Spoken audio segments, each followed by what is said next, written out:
प्रिय मित्रों, जय श्री कृष्ण। मैं हूं आचार्य डॉक्टर विष्णु कुमार मिश्रा। आपका बहुत बहुत अभिनंदन करता हूं। रत्न चयन करने की बहुत सी विधियां ज्योतिष शास्त्र में विद्वानों के द्वारा बताई गई है। हम इस वीडियो पर रत्न चयन करने की सहज सरल पद्धति आपके सामने प्रस्तुत करूंगा। यह विधि सामान्यतः साधारण पंडित, रत्न बेचने वाले आदि इस विधि का ज्यादा प्रयोग करते हैं। इस विधि से रत्न चयन करने के लिए किसी भी व्यक्ति को न तो ज्योतिष के बहुत ज्यादा एडवांस ज्ञान की आवश्यकता है, किसी भी किस्म की गणितीय गणना करने की जरूरत नहीं है। बस एक दो बार आप इस वीडियो को देखिएगा और एक दो बार इस वीडियो को देखने के बाद मैं उम्मीद करता हूं कि यह बात आपको आसानी से समझ में आ जाएगी। राशि के अनुसार अपने भाग्यशाली रत्न का चयन करने में आप सक्षम हो जाएंगे। पर मैं विषय क्रम में आगे बढ़ूं उससे पहले आपसे आग्रह, अगर आपने अभी तक हमारे इस चैनल को सब्सक्राइब नहीं किया है तो प्लीज चैनल को सब्सक्राइब करें, साथ ही नोटिफिकेशन बेल को भी प्रेस कर लें। अगर आप अपने या अपनों की जन्म कुंडली का बृहद प्रेडिक्शन कराना चाहते हैं, विश्लेषण कराना चाहते हैं, या कि किसी भी किस्म का ज्योतिषी परामर्श हमसे प्राप्त करना चाहते हैं, या कि उत्तम क्वालिटी के रियल राशि रत्न आदि प्राप्त करना चाहते हैं, तो आप हमसे स्क्रीन पर दिए गए नंबरों पर संपर्क कर सकते हैं। आकाश में स्थित भचक्र के 360 अंश, या कि कह सकते हैं कि 108 भाग हैं। सभी भचक्रों को 12 भागों में डिवाइड किया गया है, 12 भागों में बांटा गया है, जिन्हें हम मेष, वृषभ, मिथुन, कर्क, सिंह, कन्या, तुला, वृश्चिक, धनु, मकर, कुंभ, मीन आदि 12 राशियों के नाम से जानते हैं। जब आप अपने या अपने मित्रों की कुंडली देखेंगे तो कुंडली चार्ट में 1 से लेकर के 12 अंक के बीच सभी भाव में कुछ न कुछ अंक लिखे होंगे। आपको इस कुंडली में कुछ और नहीं देखना है, बस आपको ये देखना है कि आपकी कुंडली में चंद्र किस नंबर पर लिखा है, किस अंक पर लिखा है। चंद्रमा जिस अंक पर जिस राशि में लिखा होगा वही आपकी नाम राशि होगी। उदाहरण के लिए कुंभ लग्न की कुंडली लेते हैं और इस कुंडली में चंद्रमा को देखते हैं कि चंद्रमा कहां पर लिखा है, चंद्रमा कहां स्थित है। तो इस कुंडली पर चंद्रमा 9 नंबर पर स्थित है। तो कुंभ लग्न की इस कुंडली में इस जातक की जो राशि होगी वो धनु राशि होगी, क्योंकि चंद्रमा धनु राशि में स्थित है। अब हम सुविधा के दृष्टिकोण से आपके सामने एक चार्ट प्रस्तुत करते हैं। पहली पंक्ति में राशियों के प्रतीक चिन्ह 1 से 12 तक के बीच में अंक लिखे हुए हैं। दूसरी पंक्ति में राशियों के नाम लिखे हुए हैं और उसके बाद जो तीसरी पंक्ति है उस तीसरी पंक्ति में उन राशियों के स्वामी कौन है। तीसरी पंक्ति जो है, तो जैसे हमने पहली पंक्ति में गिनतियों के रूप में राशियों को जाना, फिर दूसरी पंक्ति में हम राशियों के नाम को जाना, अब तीसरी पंक्ति में हम जानेंगे कि ये जो राशियां हैं मेष, वृष, मिथुन, इनके स्वामी कौन है। तो तीसरी पंक्ति में उन राशियों के स्वामी ग्रहों का नाम है और उसके बाद जो अगली पंक्ति है, चौथी पंक्ति, उसमें रत्नों का नाम लिखा हुआ है। किस ग्रह का कौन सा रत्न है, चौथी पंक्ति में रत्नों का नाम लिखा हुआ है। उदाहरण के लिए समझेंगे कि जैसे किसी की कुंडली में चंद्रमा 1 नंबर पर लिखा है, तो इस चार्ट में देखेंगे 1 नंबर के सामने मेष राशि लिखी है, तो हमको पता चल गया कि हमारी कुंडली में चंद्रमा 1 नंबर पे लिखा है, तो हमारी राशि मेष राशि है। अब मेष राशि का स्वामी ग्रह कौन है, तो मेष राशि का स्वामी हमने अगली पंक्ति में देखा तो मंगल लिखा हुआ है, तो हमको पता चला कि हमारी मेष राशि है और हमारी राशि का स्वामी मंगल है। और अगर अब हमको मंगल का रत्न धारण करना है तो मंगल का रत्न कौन सा है, तो हमने अगली पंक्ति पर जो है चौथी पंक्ति पर देखा तो मंगल के सामने मूंगा लिखा हुआ है, तो मंगल का रत्न जो है मूंगा हुआ। अंग्रेजी में मूंगा को कोरल कहते हैं।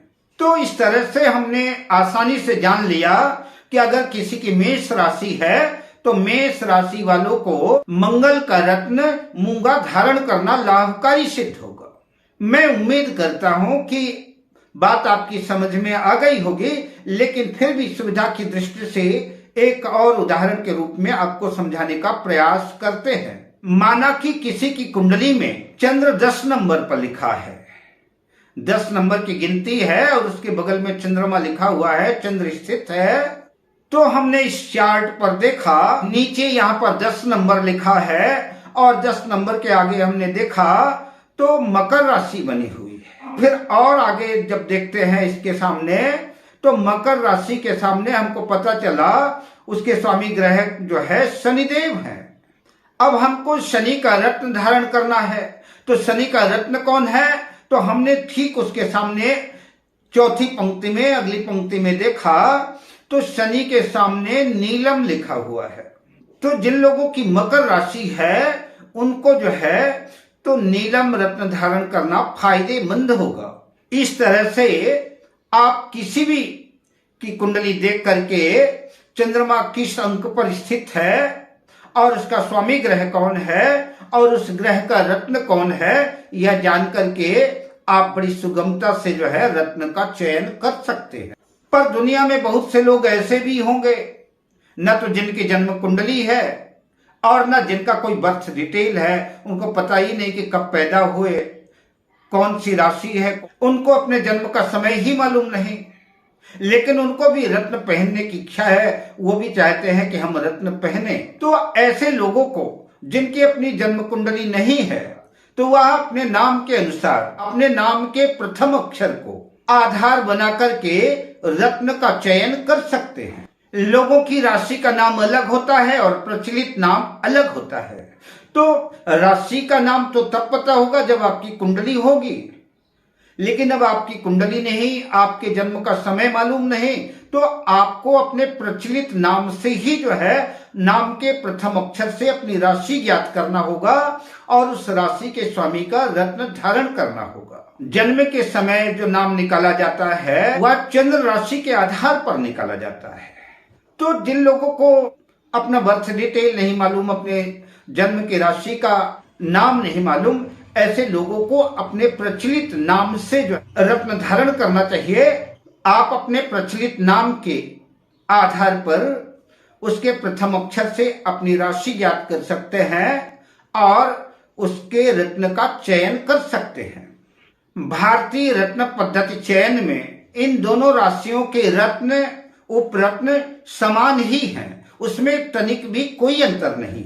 आप इस चार्ट को देख करके बड़ी आसानी से अपने नाम के प्रथम अक्षर से राशि जान सकते हैं और उस राशि के रत्न को चयन करके आप उसका रत्न धारण कर सकते हैं। आप इस चार्ट को नोट कर लीजिए या कि इसका स्क्रीनशॉट ले लीजिए। और वैसे भी यह राशि चक्र, हुड़ा चक्र वगैरह में, कैलेंडर वगैरह में मिल ही जाता है, लेकिन फिर भी अगर आप चाहें तो इसका स्क्रीनशॉट वगैरह ले सकते हैं।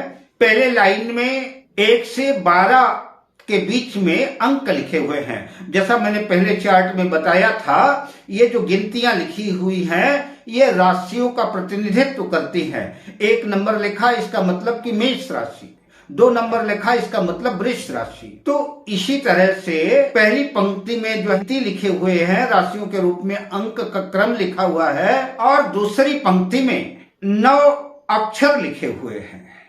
इन्हीं अक्षरों को देख करके, इन्हीं अक्षरों से कि आपके नाम का पहला अक्षर कौन है, देख करके आपको अपनी राशि का चयन करना है। इन्हीं अक्षरों के सामने जो है अगली पंक्ति में राशियां लिखी हुई हैं। जैसे उदाहरण के लिए मैं 1-2 आपको समझाने का प्रयास करता हूं, बात आपको आसानी से समझ में आ जाएगी। जैसे कि किसी का प्रचलित नाम रामलाल है। अब रामलाल जी को अपनी राशि जानना है कि उनकी राशि कौन है, तो इस चार्ट में देखेंगे कि रा अक्षर कहाँ लिखा हुआ है। तो मैं इस चार्ट में रा अक्षर ढूंढने का प्रयास करता हूं, तो मैंने देखा कि इस चार्ट में जहां पर 7 नंबर लिखा हुआ है, 7 नंबर के सामने जो अक्षर लिखा हुआ है उसमें सबसे पहले ही रा अक्षर लिखा है और जातक का नाम रामलाल है और नाम का पहला अक्षर रा है। अब हमको अपने नाम का पहला अक्षर रा तो मिल गया, अब हमको जाननी है कि हमारी राशि कौन सी है। तो हम उसके आगे देखेंगे और उसके आगे जब जाएंगे तो वहां पर लिखा हुआ है तुला राशि। तो इस तरह से हम जान जाएंगे कि अगर हमारा रामलाल नाम है, मेरा नाम रामेश्वर है, मेरा नाम रामकली है, रा अक्षर से, री से, रू से, रे से, रो से, ता से, ती से, तू से, ते से कोई भी अक्षर इस पंक्ति में अगर आते हैं तो उन सब की तुला राशि होगी। अब तुला राशि का रत्न कौन सा है, तो हमने इसी राशि चक्र के आगे देखा तुला राशि के स्वामी शुक्र होते हैं और शुक्र का रत्न हीरा है। तो ऐसे लोगों को हीरा पहनना लाभकारी सिद्ध होगा।